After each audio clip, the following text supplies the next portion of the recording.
नमस्कार दोस्तों, मैं हूं लक्ष्मी। आज मैं आप लोगों के लिए पितृपक्ष की अवधि, महत्व, तर्पण विधि और कथा लेकर आई हूं। दोस्तों, पितृपक्ष भाद्रपद की पूर्णिमा से प्रारंभ होती है और अमावस्या को समाप्त होती है। इस वर्ष पितृपक्ष 2 सितंबर बुधवार से प्रारंभ होगी, गुरुवार 17 सितंबर को समाप्त होगी। पितृपक्ष में पितरों के श्राद्ध और तर्पण का विशेष महत्व होता है। ऐसा कहा जाता है कि पितरदेव स्वर्ग लोक से धरती लोक अपने परिजनों से मिलने पितरपक्ष में आते हैं। कहते हैं, जो व्यक्ति पितरों का तर्पण या श्राद्ध नहीं करता उसे पितृदोष का सामना करना पड़ता है। यह दोष जीवन में कई तरह की मुश्किलों को खड़ा करता है। इसीलिए पितरों को प्रसन्न करने के लिए पितरपक्ष में कुछ कर्मों को करने की मनाही होती है। शास्त्रों के अनुसार पितरपक्ष में पितर देवता घर पर किसी भी रूप में आ सकते हैं। इसीलिए घर की चौखट पर आए किसी भी पशु या व्यक्ति का अपमान नहीं करना चाहिए।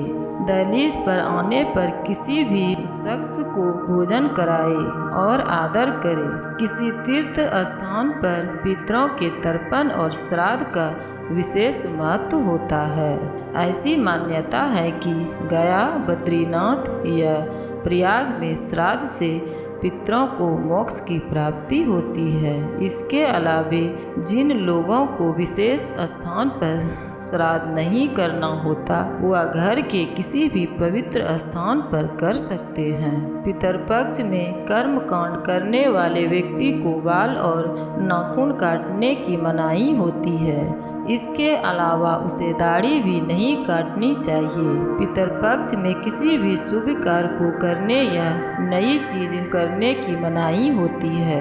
आइए दोस्तों, अब हम पितरपक्ष की कथा सुनते हैं।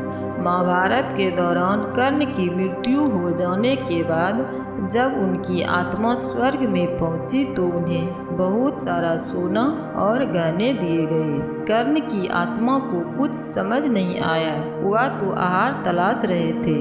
उन्होंने देवता इंद्र से पूछा कि उन्हें भोजन की जगह सोना क्यों दिया गया। तब देवता इंद्र ने कर्ण को बताया कि उसने अपने जीवित रहते हुए पूरा जीवन सोना दान किया, लेकिन श्राद्ध के दौरान अपने पूर्वजों को कभी भी खाना दान नहीं किया।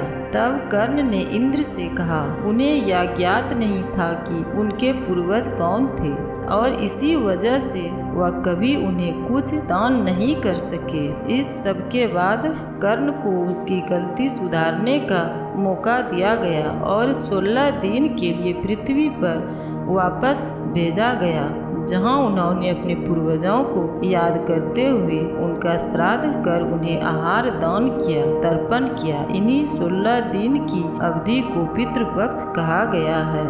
दोस्तों, पितृपक्ष की लोक कथा के अनुसार जोगे तथा भोगे 2 भाई थे। दोनों अलग अलग रहते थे। जोगे धनी था और भोगे निर्धन। दोनों में परस्पर बड़ा प्रेम था। जोगे की पत्नी को धन का अभिमान था, किंतु भोगे की पत्नी बड़ी सरल हृदय की थी। पितृपक्ष आने पर जोगे की पत्नी ने उसे पितरों का श्राद्ध करने के लिए कहा, तो जोगे इसे व्यर्थ का कार्य समझकर टालने की चेष्टा करने लगा। किंतु उसकी पत्नी समझती थी कि यदि ऐसा नहीं करेंगे तो लोग बातें बनाएंगे। फिर उसे अपने मायके वालों को दावत पर बुलाने और अपनी शान दिखाने का यह उचित अवसर लगा। अतः वह बोली, आप शायद मेरी परेशानी की वजह से ऐसा कह रहे हैं, किंतु इसमें मुझे कोई परेशानी नहीं होगी। मैं भोगे की पत्नी को बुला लूँगी, दोनों मिलकर सारा काम कर लेंगे। फिर उसने जोगे को अपने पीहर न्योता देने के लिए भेज दिया। दूसरे दिन उसके बुलाने पर भोगे की पत्नी सुबह सवेरे आकर काम में जुट गई। उसने रसोई तैयार की अनेक पकवान बनाए, फिर सभी काम निपटाकर अपने घर आ गई। आखिर उसे भी तो पितरों का श्राद्ध तर्पण करना था। इस अवसर पर न जोगे की पत्नी ने उसे रोका, न वह रुकी। शीघ्र ही दोपहर हो गई। पितर भूमि पर उतरे। जोगे भोगे के पितर पहले जोगे के यहाँ गए तो क्या देखते हैं कि उसके ससुराल वाले वहाँ भोजन पर जुटे हुए थे। निराश होकर वे भोगे के यहाँ गए। वहाँ क्या था, मात्र पितरों के नाम पर अग्नि जलाई गई थी। पितरों ने उसकी राख चाटी और भूखे ही नदी के तट पर जा पहुँचे। थोड़ी देर में सारे पितर इकट्ठे हो गए और अपने अपने यहाँ के श्राद्धों की बड़ाई करने लगे। जोगे भोगे के पितरों ने भी अपनी आप बीती सुनाई। फिर वे सोचने लगे, अगर भोगे सामर्थ होता तो शायद उन्हें भूखा न रहना पड़ता, मगर भोगे के घर में तो 2 वक्त की रोटी भी खाने को नहीं थी। यही सोचकर उन्हें भोगे पर दया आ गई। अचानक वे नाच नाच कर गाने लगे, भोगे के घर धन हो जाए, भोगे के घर धन हो जाए। शाम हो गई। भोगे के बच्चे को कुछ भी खाने को नहीं मिला था। उन्होंने माँ से कहा, भूख लगी है। तब उन्हें टालने की गरज से भोगे की पत्नी ने कहा, जाओ, आंगन में हौदी रखी है, उसे जाकर खोल लो और जो कुछ मिले बांट कर खा लेना। बच्चे वहाँ पहुँचे तो क्या देखते हैं कि हौदी मोहरों से भरी पड़ी है। वे दौड़े दौड़े माँ के पास पहुँचे और उसे सारी बातें बताई।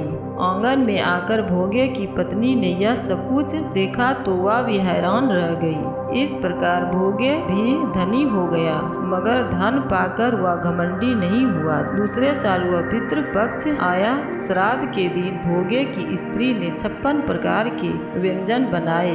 ब्राह्मणों को बुलाकर श्राद्ध किया, भोजन करवाया, दक्षिणा दी। जेठ जेठानी को भी सोने चांदी के बर्तनों में भोजन कराया। इससे पितर बड़े प्रसन्न तथा तृप्त हुए। तो दोस्तों, कैसी लगी आज की यह वीडियो कमेंट बॉक्स में ज़रूर लिखिएगा। अगर आपको यह वीडियो पसंद आया तो इसे लाइक और शेयर करें। ऐसे ही और वीडियोस देखने के लिए हमारे चैनल को सब्सक्राइब करें। राधे राधे।